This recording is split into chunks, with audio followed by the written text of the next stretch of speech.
Pneumonia വരാതിരിക്കാൻ നമുക്ക് എന്തെല്ലാം ചെയ്യാം? ഒന്ന്, നമ്മളെപ്പോഴും സാധാരണയായി കോവിഡ് കാലത്തെല്ലാം പറയാറുള്ള പോലെ തന്നെ ഒരു സോഷ്യൽ ഡിസ്റ്റൻസിങ്, മാസ്കിങ്, ഇതാണ് പ്രധാനമായിട്ടും വരാതിരിക്കാനുള്ള ഏറ്റവും നല്ല എളുപ്പമുള്ളൊരു മാർഗ്ഗം.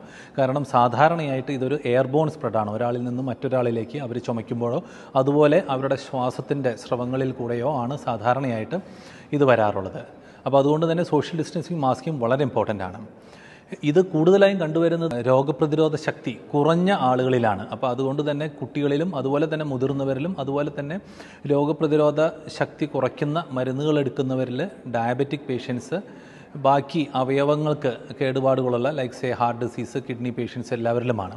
അപ്പോൾ ഇത്തരത്തിലുള്ള പേഷ്യൻസ് എല്ലാം വളരെയധികം കെയർ ചെയ്യേണ്ടതാണ്. വാക്സിനേഷൻ വളരെ ഇമ്പോർട്ടൻ്റ് ആണ്, എസ്പെഷ്യലി ഫ്ലൂ വാക്സിനേഷൻ. അതാണ് ഒരു കോമണസ്റ്റ് കാരണം, ഇൻഫ്ലുവൻസ, അതുപോലെ തന്നെ ന്യൂമോകോക്കൽ വാക്സിൻ. ഇത് രണ്ടും വളരെ വളരെ ഇമ്പോർട്ടൻ്റ് ആണ്.